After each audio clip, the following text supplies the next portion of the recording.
ఆంధ్ర తెలంగాణలో పాస్టర్ ప్రవీణ్ పగడాల మృతి మిస్టరీగా మారిందని టీడీపీ అధికార ప్రతినిధి మహాసేన రాజేష్ వ్యాఖ్యానించారు. ప్రవీణ్ మృతి యాక్సిడెంటల్ డెత్ గా అనిపిస్తుందన్నారు. ప్రవీణ్ పగడాల మృతిపై మాజీ ఎంపీ హర్ష్ కుమార్, జూపుడి ప్రభాకర్, కేఏ పాల్ రాజకీయం చేయాలని చూస్తున్నారని రాజేష్ విమర్శించారు. క్రైస్తవ సంఘాలను పక్కదోవ పట్టిస్తున్నారన్నారు.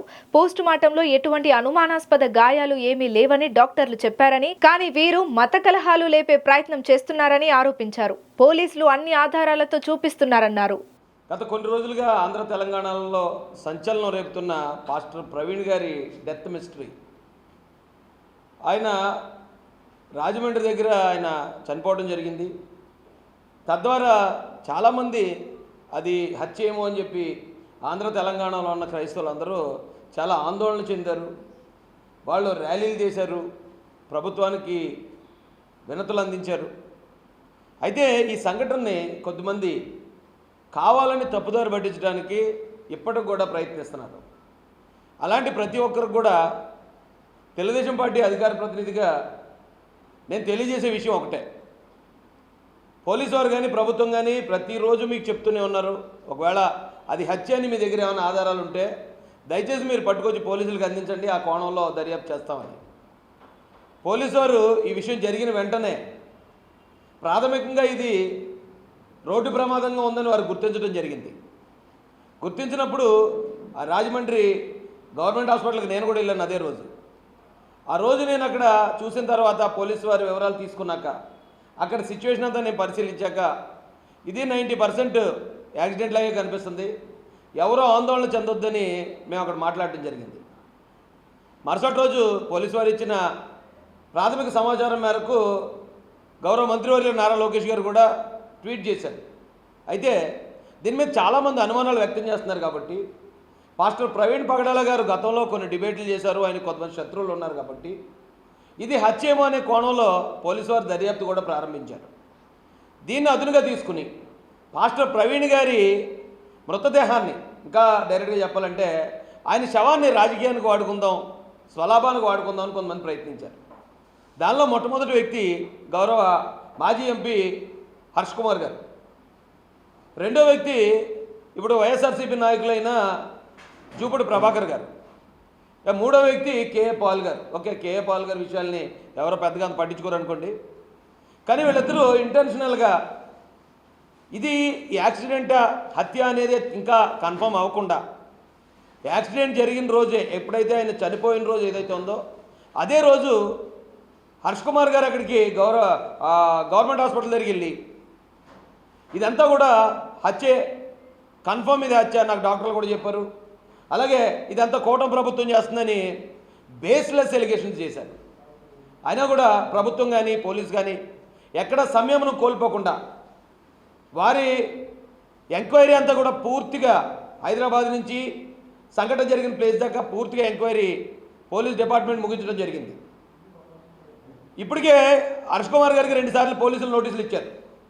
మీరు డైరెక్ట్గా అది హత్యాన్ని కన్ఫర్మ్ చేస్తున్నారు, మీరు పోస్ట్మార్టం చేసిన డాక్టర్లను బెదిరిస్తున్నారు, పోలీసు వారి మీద బేస్లెస్ ఎలిగేషన్ చేస్తున్నారు, ఇది గవర్నమెంటే చేసింది అంటున్నారు, తెలంగాణలో రీపోస్ట్మార్టం చేస్తాను అంటున్నారు. మీ దగ్గర ఆధారాలు ఉంటే వచ్చి పోలీసులకు ఇవ్వండి అని చెప్పినప్పుడు హర్ష్ కుమార్ గారికి కొవ్వూరు డిఎస్పీ దేవకుమార్ గారికి ఎంత దూరం ఉందండి?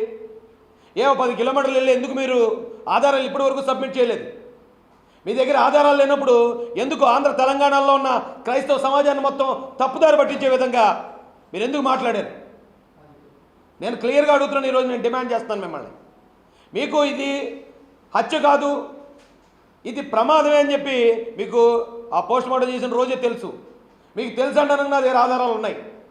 మీకు తెలిసి కూడా దీన్ని హత్యగా నమ్మించడానికి, క్రైస్తవుల్ని ప్రభుత్వం మీదకి రెచ్చగొట్టడానికి, ఇక్కడ క్రైస్తవులు హిందువుల మీదకి రెచ్చగొట్టి శాంతి భద్రతల సమస్యలు తీసుకురావడానికి, మత కల్లోలాలు సృష్టించడానికి ఈ హర్ష్ కుమార్ గారు కానీ లేదా జూపుడి ప్రభాకర్ గారు కానీ కేఏ పాల్ గారు కానీ ఎందుకు ప్రయత్నించారో ప్రజలందరికీ మీరు తెలియజేయాల్సి ఉంది.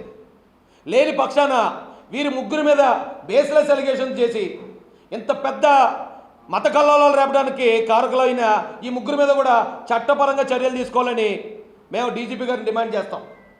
ఎందుకు చెప్తున్నాను ఇదంటే ఆయన చాలా క్లియర్గా, ఇగో నా దగ్గర ఆధారం ఉంది, నేను రేపు సబ్మిట్ చేస్తాను అన్న హర్ష్ కుమార్ గారు ఈ రోజుకి 4-5 రోజులు అవుతుంది. ఎందుకు మీ ఆధారాలు బయట పెట్టలేదు? మీరు ఎందుకు ఇప్పటి వరకు జనాలు రెచ్చగొట్టారు? ఇది నేను ఈ ఆంధ్ర తెలంగాణలో ఉన్న హిందూ సమాజానికి కూడా నేను రిక్వెస్ట్ చేస్తున్నానండి. ఈ విషయాన్ని హిందువుల మీదకి నెట్టేయాలనో ప్రభుత్వం మీద నెట్టేయాలనో ఇక్కడున్న ఏ క్రైస్తవులు కూడా ప్రయత్నించలేదు. దయచేసి వాళ్ళని మీరు అపార్థం చేసుకోకండి. 4-5 ఇలాంటి స్వార్థపరులు దీన్ని హత్యగా చిత్రీకరించడం ద్వారా ఇప్పుడు అనుమానాలు వ్యక్తం చేయడం వేరు, అనుమానాలు పుట్టించడం వేరు. ఇంటెన్షనల్గా అనుమానాలు పుట్టించారు ప్రజల్లో, అది హత్య అని చెప్పడం, అది అక్కడ కర్రలు ఉన్నాయి దాని మీద రక్తం ఉందనేది క్రియేట్ చేశారు, అది ప్రచారం చేశారు. ఆయన 11:42 చనిపోతే 1 గంటన్నరకు ఆయన ఫోన్ నుంచి ఆయన ఆఫీస్ డీటెయిల్స్ అడగడానికి మెసేజ్ వచ్చేదనేది క్రియేట్ చేశారు. వాళ్ళ భార్య గారిని తెలుగుదేశం అధికార ప్రతినిధి అయిన రాజేష్ మహాసేన బెదిరించాడు, బాడీని తీసుకెళ్ళిపోవని బేస్లెస్ ఎలిగేషన్స్ క్రియేట్ చేశారు. ఇవన్నీ క్రియేట్ చేయడంతో పాపం అభంశుభం తెలియని క్రైస్తవులందరూ కూడా దాన్ని నమ్మారు. దాన్ని నమ్మి నిజంగానే ఇది జరిగిందేమో వచ్చా అనుకున్నారు. అక్కడ ఒక అనుమానాన్ని నివృత్తి చేస్తే మరొక అనుమానం పుట్టించడం మొదలుపెట్టారు. వీళ్ళు ఇంటెన్షనల్గా కుట్రపూరితంగా వీళ్ళ ముగ్గురితో పాటు ఇంకో 4-5 పాస్టర్లు అని చెప్పుకుంటున్న వాళ్ళు మొత్తం క్రైస్తవ సమాజాన్ని తప్పుదారి పట్టించారు. ఆ రోజు మొట్టమొదట ఆయన బైక్ ఆయన మీద పడి ఉండటం, అక్కడ ఉన్న సిచ్యువేషను, ఆయనకున్న శత్రువులను చూసిన తర్వాత ప్రతి ఒక్కరికి అది హత్య అన్న అనుమానం కలిగింది. అలాగే ఈయన ఇక్కడ కాదు, కొవ్వూరు టోల్గేట్ ముందే ఆయన తడబడుతూ నడుస్తున్నాడు. టోల్గేట్ ముందే ఆయన బైక్ హెడ్లైట్ పని చేయట్లేదు, ఆ టోల్గేట్కి ముందే దాడి జరిగింది అనే అనుమానం వ్యక్తం చేశారు. ఈ అనుమానాలన్నీ వ్యక్తం చేసి జనాల్లోకి పుకార్లన్నీ పంపిస్తూ ఉంటే గౌరవ ఐజీ గారు, గౌరవ ఎస్పీ గారు వచ్చి ప్రెస్ మీట్ పెట్టి వాళ్ళు ఈ హెడ్లైట్ అనేది ఎక్కడ పగలలేదు, పొట్టిపాటి నుంచి ఆయన హెడ్లైట్ లేకుండా వచ్చాడు అనేది సీసీ ఫుటేజ్ ఆధారం చూపించారు. ఇక్కడ బండి పక్కకు దూసుకెళ్ళడం అనేది సీసీ ఫుటేజ్ ఆధారం చూపించారు. ఇలా ప్రతిదీ ఆధారాలు చూపించిన తర్వాత మరొక కొత్త అనుమానం. అయితే ఇక్కడ కాకపోతే విజయవాడలో చంపేశారు. విజయవాడలో 4 గంటలు ఎక్కడే ఆయన ఏమైపోయాడో తెలియదు కాబట్టి విజయవాడలో చంపేశాడు అని మరో పుకారు పుట్టించారు. అప్పుడు మళ్ళీ పోలీసు వారు విజయవాడలో ఉన్న మొత్తం సీసీ ఫుటేజ్లన్నీ పరిశీలించిన తర్వాత రామరపాడు రింగ్ దగ్గర ఆయన కొంచెం స్పృహ తప్పినట్టు, ఆయన పడిపోయినట్టు, ఆయన అక్కడ రెస్ట్ తీసుకున్నట్టు ఆధారాలు చూపిస్తే ఇప్పుడు ఆయన అక్కడ ఉన్న వ్యక్తి అసలు ప్రవీణ్ పగడాల కాదంటున్నారు. లేదు, అంతకుముందు హైదరాబాద్లో ఆయన బయలుదేరిన సీసీ ఫుటేజ్ బయటకు వస్తే అసలు అందులో ఉన్న వ్యక్తి అతను కాదు, అతను డూప్ వేసుకుని వస్తున్నాడు అంటున్నారు.